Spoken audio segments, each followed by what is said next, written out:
የምትወዱትን ሰው ማግባት የሚገባችሁ ላይሆን የሚችልባቸውን ምክንያቶች እናያለን። በትኩረት ልሰሙኝና ልታዳምጡኝ ይገባል። ውድ ያላገባችሁ ሰዎች እነዚህን ነገሮች በትኩረት ማየት ይኖርባችኋል። በጥንቃቄ ስሙኝ። ፍቅር ውበት ነው። ፍቅር ኃይለኛ ነው። ነገር ግን ፍቅር ብቻውን ለጋብቻ ብቻ በቂ አይደለም ያምናለሁ። አንዳንድ ጊዜ በጥልቀት የምትወዱትን ሰው የወደፊት ፍላጎታችሁ ላይሆን ይችላል። አብዛኛው ጊዜ በኮሌጅ በዩኒቨርሲቲ ደረጃ ተፋቅረን ተዋደን ሪል ላይፍ ላይ ባለትዳር ወይም ደግሞ የትዳር ጥንድ ያልሆንባቸው አጋጣሚዎች እንዳሉ ያው ጥናቶችም እኛም ምስክሮች ነን ማለት ነው። ስለዚህ ምክንያቶቹ ምንድናቸው የሚሉትን ከማየታችን በፊት እኔ አማር ሳይኮሎጂስት ነኝ። ፐርሰናል ዴቨሎፕመንት እና የፍቅር ተያያዥ የሆኑ ነገሮችን የምናወራበት አዳዲስ ቁም ነገሮችን ፐርሰናል ብራንድ የምንገነባበት ቻናላችን ነው። ስለዚህ ሰብስክራይብ ማድረግ ይኖርባችኋል ማለት ነው። ወደ ምክንያቱ ስንገባ አንደኛ ፍቅር ሁልጊዜ ተመጣጣኝ ነው ማለት አይደለም። ስለዚህ አንድ ሰው በእውነት ብትወጂው ወይም ደግሞ ግን ደግሞ ተመጣጣኝ ልትሆኑ አትችሉም። ጋብቻ ምን ይፈልጋል መሰላችሁ? በራዕይ፣ በእሴቶች፣ በአላማ፣ በእምነት፣ በአቅጣጫ መጣጣም ወይም ደግሞ መሰማማትን ይፈልጋል። አብዛኛው ጊዜ በአላማ የተለያየ፣ እሴታችሁ የተለያየ፣ ራዕያችሁ የተለያየ ሰዎች ነን ብቻ በስሜት ብቻ የምንግባባ የምንዋደድ አይነት ሰዎች አለ። እነዚህ ሰዎች ደግሞ ለትዳራቸው ወይም ደግሞ ወደ ትዳር አጋርነት ይቀየራል ማለት በጣም ከባድ ነው። ስሜታችን ብቻ ነው ስሜት ደግሞ በ5 ደቂቃ በ3 ደቂቃ የሚያልቅ ጉዳይ ስለሆነ ማለት ነው። ስለዚህ ምን ይፈልጋል? አላማንን፣ እምነትን፣ በእምነት በቃ ግባችን፣ አላማችን ተመሳሳይ መሆን ይገባዋል ማለት ነው። ስለዚህ ሁለቱ ሰዎች ካልተስማሙ በስተቀር አብረው አይሄዱም ማለት ነው። ስለዚህ እርስ በርሳችሁ ልትዋደዱ ትችላላችሁ፣ ነገር ግን በተቃራኒ አቅጣጫ ትሄዳላችሁ ማለት ነው። ያ ተመጣጣኝነት ፍቅር ትግልን ወይም ደግሞ ወደ ትግል ውስጥ እንድትገቡ ያደርጋችኋል ማለት ነው። መታገል አንዳንድ ጊዜ አላ ካገባሁት በኋላ ከሆነ በኋላ የሆነ ነገር ከተፈጠረ በኋላ ብቻ ብለን ያ ሰው እንዲመጣ የምናደርግበት ሰዎች አለን። እንደዛ ይመጣል ብለን የምናስባቸው አይነት ሰዎች አለን። በፍጹም እነዛ ነገሮች ልናስተካክላቸው አንችልም። ስለዚህ ይህንን በደንብ አድርገን ልናቅና ልንረዳ ይገባል። በሁለተኛ ደረጃ ፍቅር የማስጠንቀቂያ መልእክቶችን ችላ እንድትሉ ሊያደርጋችሁ ይችላል። አብዛኛው ጊዜ የማይታያቸው ሰዎች አሉ። የሆነ ነገር ምልክት ያሉ የሆነ ሬድ ፍላግ የሆኑ ነገሮችን ያሉ ግን እነዛ ነገሮች ችላ የሚሉ ሰዎች አሉ። ምክንያቱም ፍቅር ውር ያደርጋል ተብሎ ስለሚታሰብ። ስለዚህ ስሜት ኃይለኛ ሊሆን ይችላል። አብዛኛው ሪሌሽንሺፕ በስሜት የሚገፋፋ አብዛኛው ጊዜ ስሜታዊ የሚያደርግ ሪሌሽኖች ናቸው። በስሜት የሚጀመሩ ሪሌሽኖች መጨረሻቸው አያምሩም። 1% ከመቶ ሊስተካከሉ ወይም ደግሞ ሊያምር የሚችልባቸው መንገዶች ሊኖሩ ይችላሉ ማለት ነው። ስለዚህ አንዳንድ ጊዜ ፍቅር የሰዎችን አክብሮት ማጣትን፣ ቁጣን፣ አላግባብ መጠቀምንም ወይም ደግሞ ይሄ መሶለት ነው የሚባለው በአማርኛው አላወኩትም። ይሄ ወንድና ሌላው ግንኙነት መጀመር ምናምን ይሄንኛውን ሳይቶ ወደዛኛው ግንኙነት የሚሄዱ ሰዎች አሉ አይደል? እነዛ ሰዎች ማለት ነው። ስለዚህ ደካማ ባህሪን፣ ተደጋጋሚ ውሸቶችን፣ እነዚህን ሁሉ ችላ ሊል የሚያስችል ነገር ነው ፍቅር ማለት ነው። ችላ እንድንል ያደርገናል። ስለዚህ በፍቅር ምክንያት በጭራሽ አይነ ስውር መሆን የለባችሁም ማለት ነው። አሁኑኑ ወይም ደግሞ አሁን ችላ የምትሉበት ነገር በኋላ ላይ ትልቅ ችግርን ይፈጥርባችኋል ወይም ደግሞ በትዳር ውስጥ ፊት ለፊት ያጋጥማችኋል ማለት ነው። ስለዚህ አሁን ላይ ማስተካከል፣ አሁን ላይ ማየት ያለባችሁ ነገሮችና ጉዳዮች ካሉ አሁኑኑ መፍታትና ማየት ይኖርባችኋል። በኋላ ትዳር ካገባሁ በኋላ ትዳር ከያዝን በኋላ እነዚህ ነገሮች ይስተካከላሉ የምትሏቸው ነገሮች አይስተካከሉም። እንዳውም ጭራሽ የሚብስባቸው አጋጣሚዎች ይኖራሉ። በሶስተኛ ደረጃ የምናየው ደግሞ አንዳንድ ሰዎች ልብህን ይነካሉ ግን ደግሞ እጣ ፈንታህን የማይነኩ ሰዎች አሉ። እነዛ ምን ናቸው የሚሉትን በምናይበት ሰዓት ምንድነው የምንወዳቸው ሰዎች ሁሉ የወደፊት የታሰቡ አይደሉም። አንዳንድ ሰዎች ትምህርት ናቸው። እንደ ሂስትሪ፣ እንደ ፊዚክስ፣ እንደ ኬሚስትሪ አይነት ሰዎች አሉ። የምንረዳቸው ወይም ደግሞ አይተን ለራሱ ጭራሽ የማንረዳቸው ኬሚስትሪ የሆኑ ኤክስፐሪመንት የሚበዛባቸው ሰዎች አሉ። ስለዚህ ለትምህርት ብቻ የምናገኛቸው ሰዎች አሉ። አንዳንዶቹ ደግሞ ወቅታዊ ናቸው። ስታገኛቸው የምትደሰትባቸው፣ ስታያቸው የምትተዋቸው ሰዎች አሉ። ስለዚህ አንዳንዶቹ ደግሞ የዕጣ ፈንታ ረዳቶች ናቸው። ወደ ዕጣ ፈንታችን እንድንሄድ የሚገፉን ፑሽ የሚያደርጉን አይነት ሰዎች ናቸው። ስለዚህ አንዳንዶቹ የህይወትን አጋሮች አይደሉም ማለት ነው። በህይወትህ ሚራክል የሆኑ ሰዎችን ትተዋወቃለህ።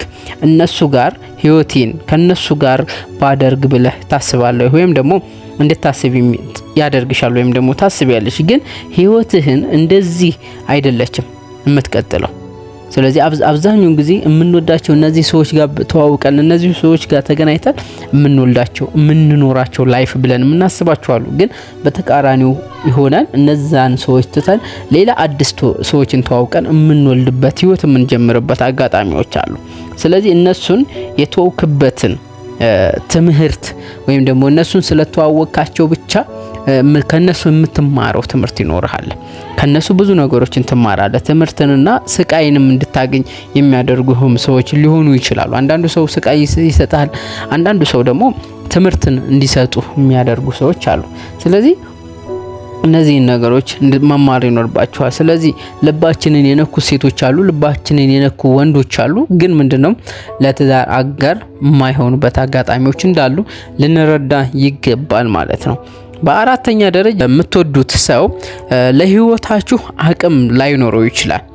ጋብቻ ስለ ዛሬ ብቻ አይደለም፣ ስለ ነገም ጭምር ነው።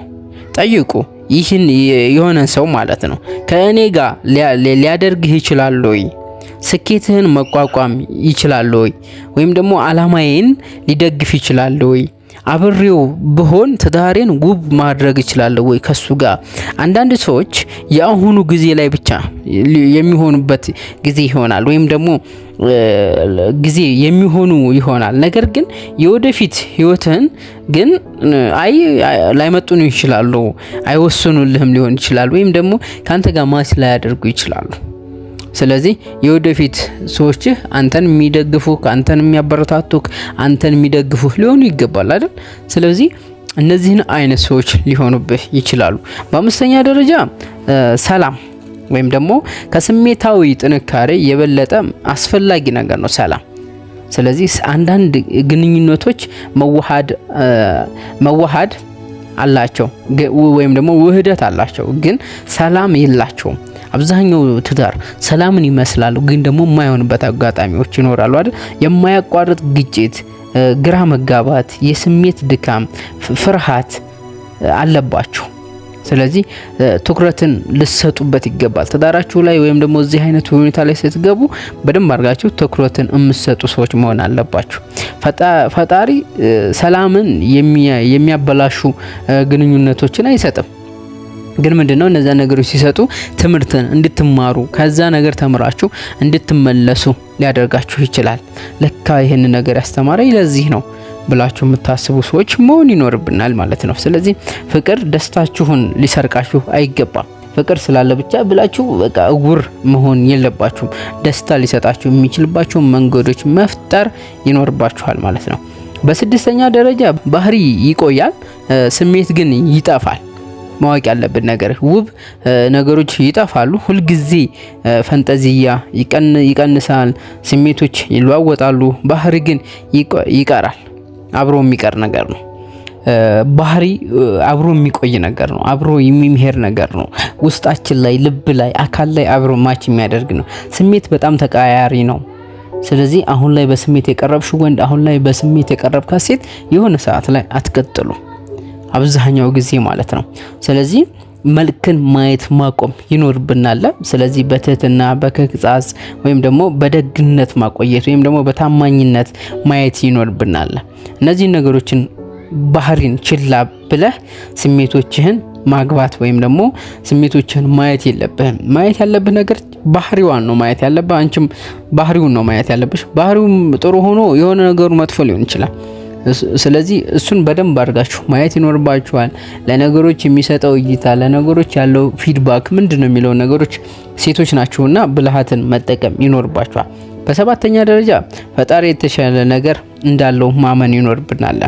አንዳንድ ጊዜ ፈጣሪ የልብን ህመምን የሚፈቅድበት አጋጣሚዎች አሉ። ምክንያቱም ወጣ ፈንታ ወደፊት የሚመጣልህ ነገሮች አሁን ላይ ተፈትነ አሁን ላይ ተሰቃይተ አሁን ላይ ለፍተህ የምታገኘው ነገር በኋላ ላይ ፍሬው በጣም ጣፋጭ እንደሆነ እናውቃለን።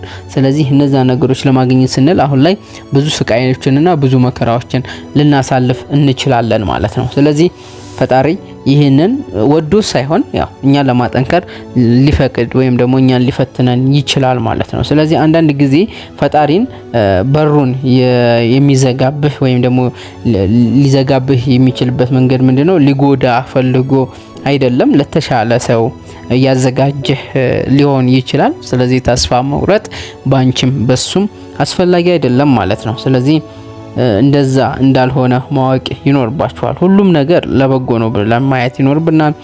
ፈጣሪን ማመን ይኖርብናል። የአንተ እቅድም አላማም ያው ከፈጣሪ ችሎታና እቅድ አይበልጥም። አብዛኞቻችን ፈጣሪና እናስገባውም እንጂ በቃ የኛ እቅድ የኛ ነገር የኛ ግብ ምናምን እያልን ነው የምናስበው። ስለዚህ የፈጣሪን ጥበብንም ማስታወስ ያስፈልጋል። ስለዚህ የመጨረሻው ሐሳብ ምንድነው? ውድ ያላገባችሁ ሰዎች ስለምትወዷቸው ብቻ አታግቡ። ብዙ ነገሮችን ማየት ይኖርባችኋል። አታግቡ። ማግባት ያለባችሁ ፍቅር፣ ሰላም፣ አላማ፣ ስምምነት፣ ባህሪ ወይም ደግሞ ትዕግስት፣ አክብሮትና ፈጣሪን የሚፈራ መሆን ይኖርበታል። ስለዚህ ብዙ ነገሮችን የምታዩ መሆን ይኖርባችኋል። ለሁሉም ከሁሉ የተሻለው ነገር ያው የምትወዱትን ሰው ማግባት ብቻ አይደለም፣ ፈጣሪ ያዘጋጀላችሁም ሰው መውደድ ያስፈልጋል ማለት ነው። ስለዚህ የምታስብልህን የምትንከባከብልህን ሊሰጥህ ይችላል። አብዛኛው ጊዜ በጣም ተፋቅረው ብዙ መስዋዕትነትን ከፍለው ብዙ ነገሮችን አሳልፈው ያንን ነገር ላያገኙት ይችላሉ። በሆነ አጋጣሚ በ3 ሰከንድ አንድ መኪና ላይ አንድ ታክሲ ላይ ተዋውቀው የትዳር አጋር የሆኑ ሰዎች አሉ። ስለዚህ ብዙ ሰዎችን ማንሳት እንችላለን።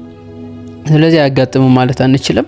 ስለዚህ አብሮ ማደግ አብሮ በትምህርት ቤት ዩኒቨርሲቲ ብዙ ላይፎችን ስላሳለፍን ብቻ የህይወት አጋር ልናደርጋቸው አንችልም እነዛን ሰዎች።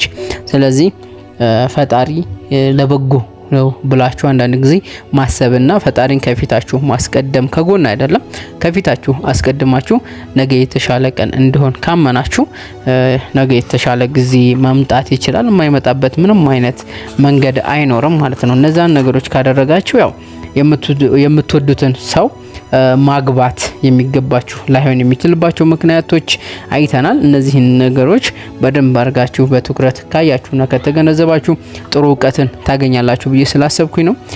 በጣም አድርጌ ወዳችኋለሁ። አመሰግናለሁ።